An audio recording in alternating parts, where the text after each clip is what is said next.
Hey, how's it going? This is Melinda and welcome to my channel. Today, I want to talk to you about proper stereo equipment placement as well as acoustic treatments.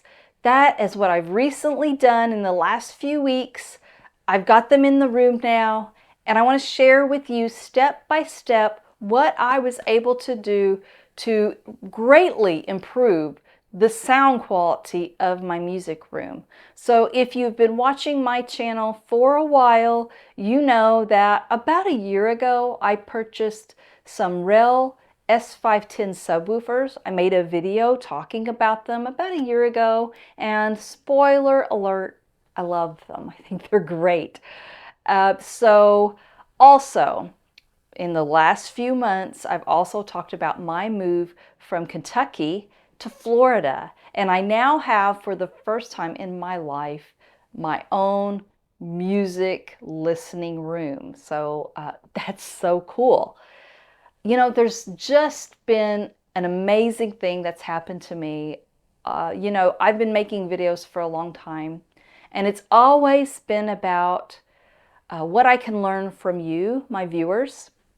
And I've learned so much about vinyl records. I've learned about stereo equipment, and I feel like I've made some great friends and YouTube acquaintances along the way. But every once in a while, something just comes out of the blue that shocks me, and this is it, you guys. Somehow, some way, John Hunter, the owner of REL Acoustics, found out that I had some REL subwoofers and that I had my very own music room for the first time, and he offered to help me. He reached out to me and talked to me on the phone and offered help. He said, you know, I've got a manager that comes around the area of where you live. How about I send him to your house? Because he's a professional, he knows what he's doing. How about he come to your house and set up your stereo equipment for you? I couldn't believe it. I'm like, of course, that would be such an incredible offer. Who wouldn't take that?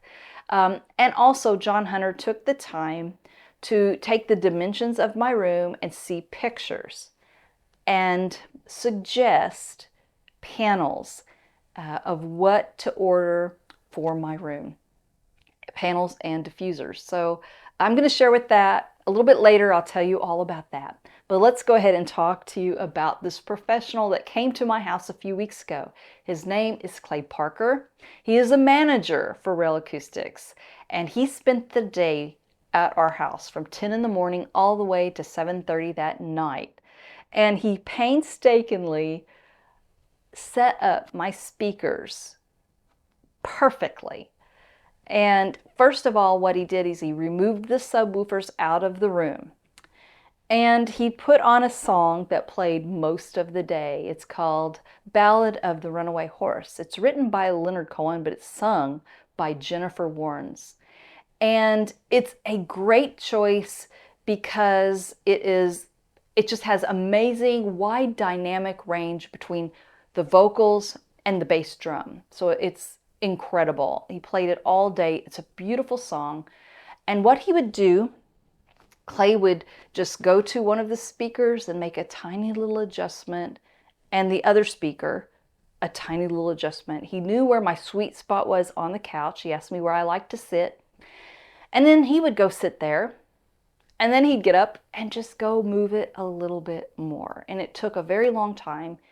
He was very patient, and it was just an amazing process to watch. And he, at the end, when he thought he was about where the speakers needed to be, he sat me down and he made the final adjustments. He also played a little bit of clips from Roger Waters' Amused to Death. And I'm not familiar with that album, so I can't tell you exactly what song, but I can tell you he was trying to figure out the sound stage and to really envelop me into the music. So he played this vocal of an older lady talking, and he told me, he said, you point to where her voice is coming from. And, you know, first it started out, I'd point right over here, and then after a little bit later, it was over here. He had widened the sound stage for me. So after the speakers were perfect, he brought in the subwoofers one at a time. He put the first one in and he set up the phase so that it was a match to the main speakers. And then he set up the gain and the crossover. And he brought in the second subwoofer after that and adjusted the gain. So then after the speakers and the subwoofers were put in their perfect places, he took me aside and he had a discussion with me, and he told me some things I already knew. But Clay was very kind and he said, you know what, any suggestion I make, you do not have to take these. In his experience, what he was about to tell me was to make the sound quality of the room better. But you know, there is a balance. There's a balance between having things you love in your room and the sound quality.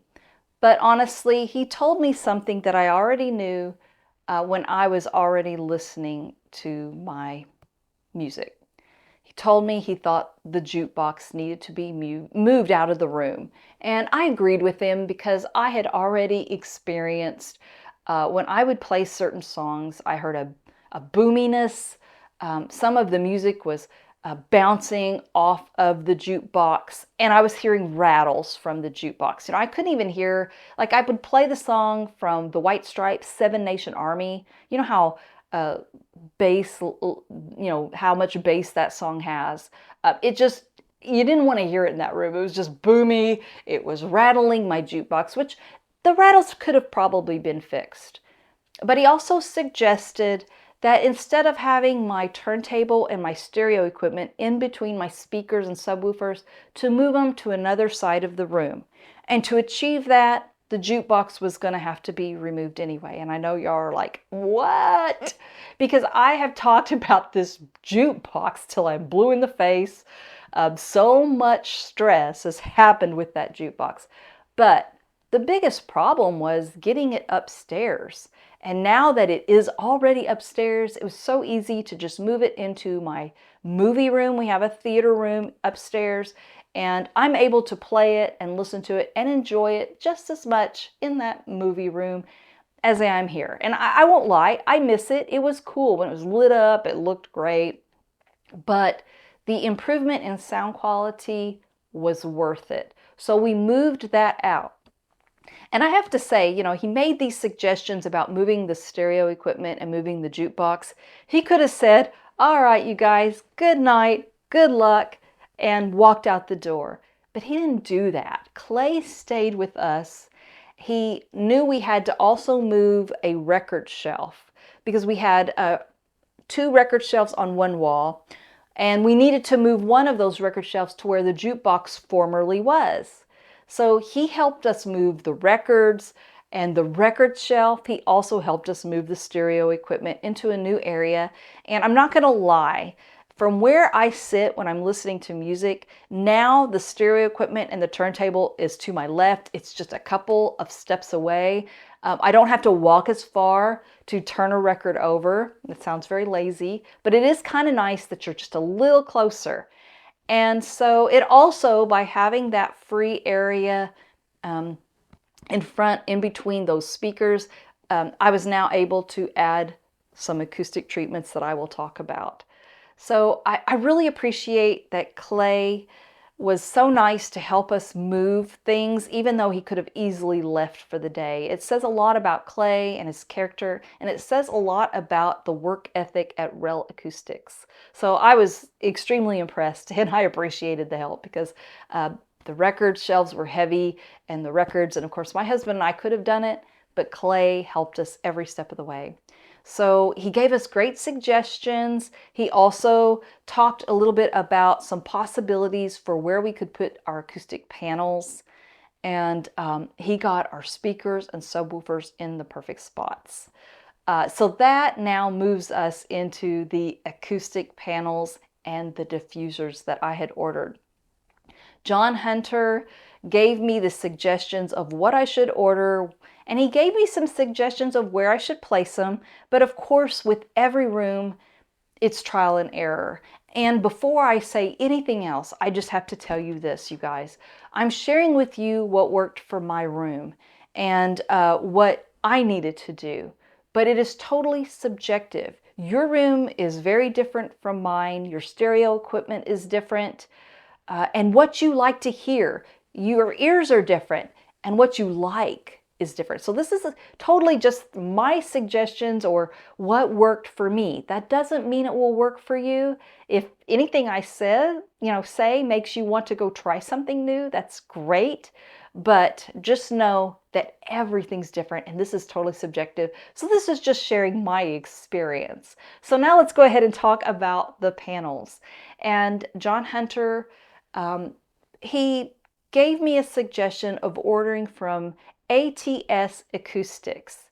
So he told me to order 5 different panels and 2 diffusers. And I just ordered them online as a regular customer. I paid full price, full shipping, but they delivered them right away. They got here really quickly. And for the last few weeks, my husband and I have been pulling them, putting them in different positions, taking them in the room, playing something, taking them out, playing something, putting them back in. I mean, we've just been all over the place trying to find the perfect spot for these acoustic panels. Let me show you this record. This has been such a big help. And of course, we have a lot of great sounding records. But this mobile fidelity version of Braxis by Santana, this is a 33 RPM. It's one of the best sounding records now that I own. And that first track has so many things going on. It is the perfect record to play. I mean, I highly recommend it. When we were working with taking panels and diffusers out of the room and in the room, and I talked about how now we have a space in front of the speakers and we put a wood diffuser there. And then we played around. We put a panel on top of the diffuser. We put another diffuser on top of the diffuser. But you know what? When we put that panel there or the diffuser, all of a sudden this room that had these wonderful acoustics sounded totally dead and the music went flat. So the diffuser right in the middle of the speakers is perfect, but for my room, nothing else worked. So now I have this beautiful Bob Dylan framed poster that I now have, and I shared that in a video that I made when I was talking about giving you the tour of my music room. Jason, a viewer of my channel, he was the first one. I kind of asked, can you guess what poster I'm having framed? And he guessed it correctly. So shout out to Jason for being the one to get it right. I love the way the diffuser works in the front. It adds an ambiance. But the panels are great because there was so much echo in the room and it needed to be absorbed. So John Hunter gave me a really great suggestion. So now I have this panel over to my left. It's actually cat-a-corner of my bookshelf and my speaker because I was getting a bounce off from this shelf. And now that absorbs that. I also placed 2 of the panels in the corners of the room behind the speakers, and they work amazingly well. I also added a panel. So these panels, let me just say also about these panels. I ordered the 24 by 48 inch panels that are 4-inch thick. I ordered 5 of them. And all 5 of them are being used in the room. So the next one that I added after I placed the 2 in the corner, I'm now using one that's on the door because I had a walk-in closet. And I added it to the door. And also I have an acoustic panel above my vacuum machine that I use to clean my records. I have a little setup there and the panel is right above that. So that's where all of my acoustic panels are. The diffusers that I ordered 2. And one of them is a 23, or both of them I should say, is a 23 by 48 and a 6.5-inch thick diffusers. And I played around with both of them in the room. I added them behind the couch over in certain areas. And when I did that, I found it made the vocals sound less natural. So for my room and for what I like to hear, I only really need one diffuser and it's amazing and it works great. So let me share with you what I think is different now. I no longer have that muddiness or just music without detail. I now have that detail that I've been wanting. And I don't have the rattles because the jukebox is gone. And I'm getting incredible acoustics. I think everything sounds great. So let me share with you a couple of records. And you're going to laugh at me. Let me pull this over here. This is one that I've been listening to. And y'all are like, this isn't even an audiophile record. And that's the point. This one is just a little 12-inch single of Miss You by the Rolling Stones. It's 8 minutes long. It's called the Special Disco version. I wish every single one of you could come to my house and hear that bass line. It's incredible.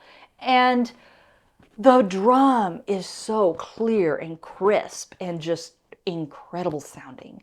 And then Keith's guitar, the harmonica is amazing, and Mick, dead center with the vocals. It is also clean and crisp, warm sounding, just like you want a vinyl record to sound. And that's just a $7 little 12-inch record I bought. Nothing special at all, but it sounds like $1,000,000 in this room. And of course, I have played all of my favorite, just wonderful audiophile records. You know, you all seen me talk about the Alan Parsons Project, Eye in the Sky record. I've played that. And of course, that Ted Nugent Analog Productions version of Stranglehold. They both sound absolutely incredible. Never heard them like I've heard them. But also, I want to share with you, this is something that I wanted to talk about. Again, not an audiophile record. This is just a little single, a 12-inch single of Maybe I'm Amazed by Paul McCartney. And Paul McCartney is my favorite solo artist, and this is one of my favorite songs by him. And when I played this for the first time, the way the room is now and how it is set up, it gave me chills because I heard the piano sound even more natural.